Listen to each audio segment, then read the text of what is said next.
Todos los caminos conducen a Roma. ¿Recuerdan? Ok, pero de todos esos caminos, aquellos que eran rutas comerciales, bueno, digamos que todos ellos pasaban por Constantinopla. ¿Y qué? Pues que pasen, ¿qué importa? Resulta, Pipo, que llegado el cuarto siglo después de Cristo, el mundo había cambiado mucho. Para sostener las riquezas ya no era suficiente conquistar, saquear y dominar territorios. Ahora había otra forma para generar riquezas: el comercio de mercancías con el Extremo Oriente. Es que mucha gente de este lado del mundo quería cosas que solamente se producían de este otro lado del mundo. Y esta gente, claro, muy bien, quería cosas que solo tenían estos, especialmente el oro y la plata que habían acumulado durante tantísimos siglos. Como las distancias entre un lado y el otro del mundo eran inmensas y viajar por ese entonces era muy peligroso, solo unas pocas rutas comerciales unían a estos dos mundos. ¿Y saben qué? Sí, todas esas rutas pasaban por la ciudad de Constantinopla, que se había convertido en un gigantesco embudo donde de un lado se juntaban todas las mercancías y del otro se distribuían por toda Europa y norte de África. Así fue, mis queridos, como lentamente el poder y la riqueza dejó de estar en manos de quienes ostentaban el ejército más poderoso y comenzó a estar en aquellos que controlaban el comercio. Constantinopla, la nueva Roma. La magnífica e impenetrable ciudad de Constantinopla fue la capital del Imperio Bizantino. Al estar ubicada justo entre el Mar Negro y el Mar Mediterráneo, Constantinopla era algo así como una gran puerta natural que conectaba Occidente con el mundo del Extremo Oriente. Pero ¿quiénes vivían en Constantinopla? ¿Cómo se originó el poderoso Imperio Bizantino?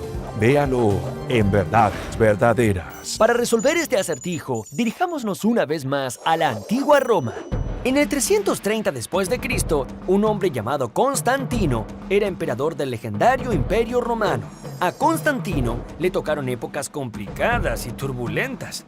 De un lado, los pueblos bárbaros germanos avanzaban imparablemente hacia Roma. Y del otro lado, estaba un grupo de ciudadanos romanos quienes, cansados de la violencia, encontraron en la religión cristiana un refugio para escapar de tanta opresión. Lo primero que hizo Constantino fue mudar la capital del imperio a un lugar seguro y estratégico. Así fundó la Nueva Roma, aunque después de su muerte esta ciudad pasó a llamarse Constantinopla en honor a él. ¡Claro! Constantinopla. Pipo. Ay, perdón. Luego hizo algo totalmente revolucionario. Fue el primer emperador romano de la historia en adoptar la religión cristiana.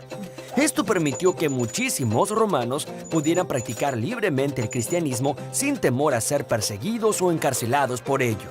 Claro está que los orgullosos romanos que aún vivían en Roma no estaban muy conformes, que digamos, con todas estas decisiones. No estoy de acuerdo. Quieren mudarnos a un lugar llamado Constantin. Que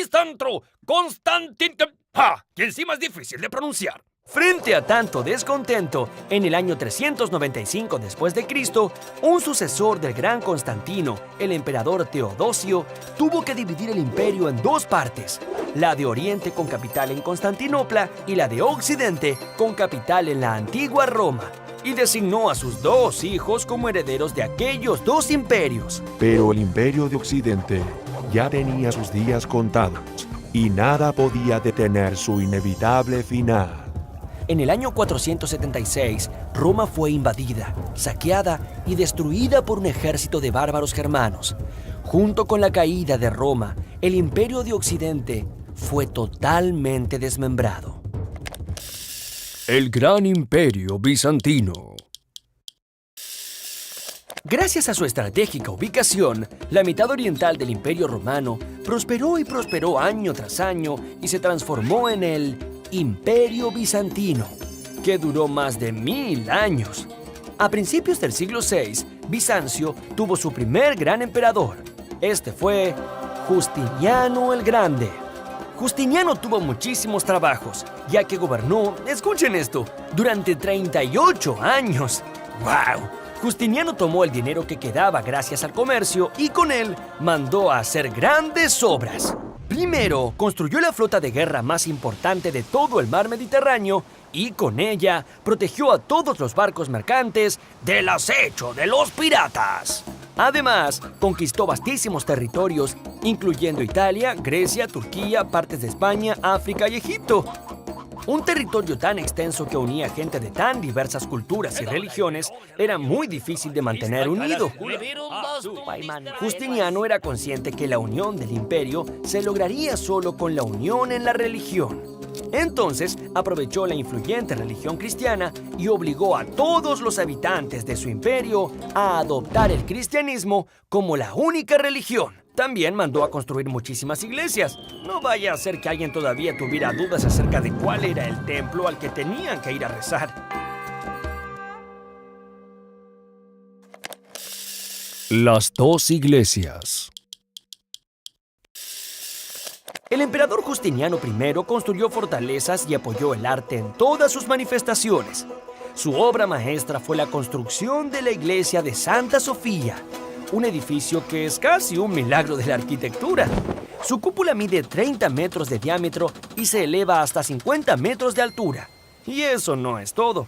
Por la forma en que está sostenida esta cúpula, parece flotar en el aire. Esta iglesia fue el símbolo de la unión y el fortalecimiento del imperio bajo la religión cristiana.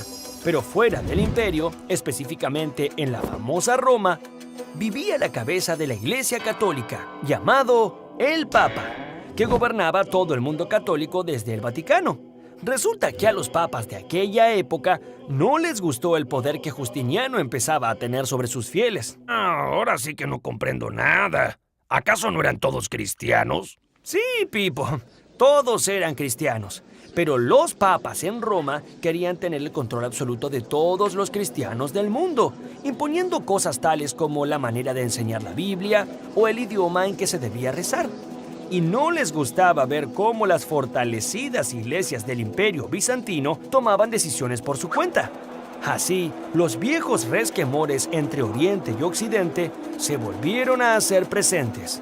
Fue entonces que la cristiandad se separó en dos grandes fracciones. Por un lado, la Iglesia Católica Apostólica Romana, y por el otro, aquellos que no querían estar bajo las órdenes del Vaticano, la Iglesia Católica Apostólica Ortodoxa. La crisis del imperio. Bizancio controlaba los territorios más codiciados del mundo conocido hasta ese momento. Tras la muerte de Justiniano, ninguno de los emperadores que lo sucedieron lograron mantener lo que éste había conseguido y las fronteras del imperio se fueron debilitando. En el siglo VII, los lombardos los echaron de Italia, los eslavos de los Balcanes y las poderosas fuerzas del Islam conquistaron las provincias de Siria, Palestina y Persia. El Imperio Bizantino entraba en una etapa de franco retroceso. Contra tantos enemigos, ¿quién puede? Tantas guerras hacían insostenible el mantenimiento del ejército. Plagas y epidemias diezmaron a la población. Y como si todo esto fuera poco, durante el siglo VIII y IX, muchas guerras civiles quebraron la solidez del imperio. Frente a este desastroso panorama, en el siglo XI, los turcos que ya habían tomado la ciudad de Jerusalén amenazaban con invadir el imperio desde el este. Entonces, el emperador Alejo I se vio obligado a pedir ¡ayuda! Ya que no saben a quién acudió. Y sí, llamó al papa que gobernaba la iglesia de Roma y que era uno de los hombres más poderosos de ese momento. Claro que en esa época no existían los teléfonos. Alejo le dijo: Querido Papa Urbano II, estamos en problemas. Este pedido de ayuda fue categórico y dio origen a las cruzadas. Las cruzadas. Jerusalén, Jerusalén, Jerusalén. A pesar que su nombre significaba Ciudad de la Paz, por ninguna otra ciudad en el mundo se ha derramado tanta sangre. ¿La recuerdan?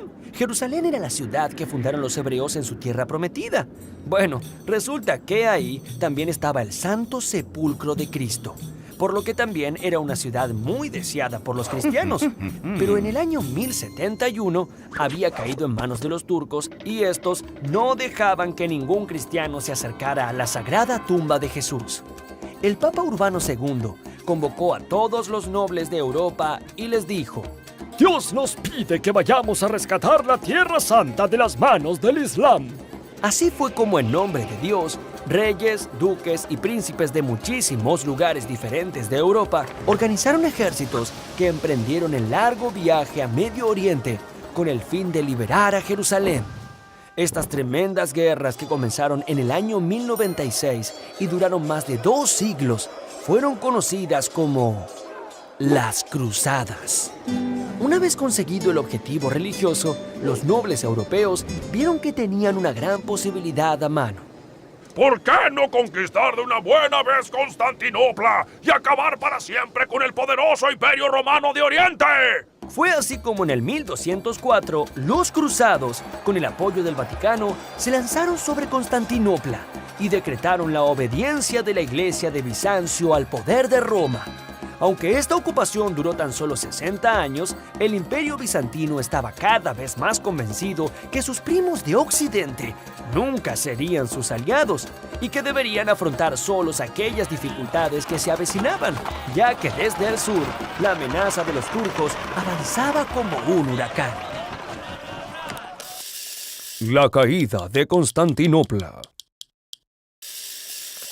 Con un ejército superior a toda la población de Constantinopla, en abril de 1453, Mohamed II, sultán de los turcos, plantó su tienda frente a la puerta de la ciudad, decidido a entrar o morir. Los bizantinos esperaban que las gigantescas murallas pudieran contener al enemigo una vez más. En el medio de la batalla, Mohamed descubrió su arma secreta. Un cañón tan gigantesco que dicen que tenía que ser arrastrado por 300 bueyes y lanzaba proyectiles de casi media tonelada a más de 1000 metros de distancia.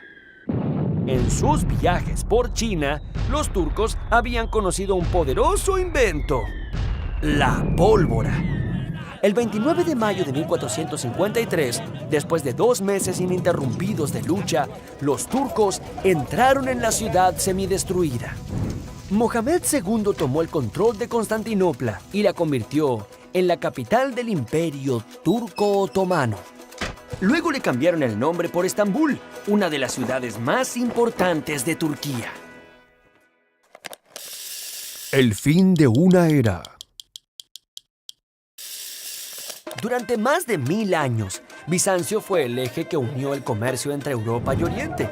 Fue un puente que conectó las enormes riquezas provenientes de países muy lejanos, especialmente de China e India. Al caer en manos de los turcos, este puente se rompió. Y toda Europa se desesperó por encontrar nuevas rutas comerciales. Así fue que surgieron muchísimos aventureros y exploradores. 39 años más tarde de la caída de Constantinopla, una expedición española al mando de Cristóbal Colón se lanzó al mar. Colón estaba convencido que el mundo era redondo. Sí, claro. Redondo como esta pelotita.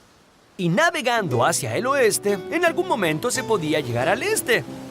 Colón tenía razón, aunque en sus cálculos no contempló un enorme obstáculo. Sí, en su viaje hacia el oriente, Colón se topó con todo un continente que Europa desconocía por completo. Aunque él creyó llegar a la India, esas tierras eran América. Y su hallazgo inició toda una nueva etapa en la historia de las civilizaciones.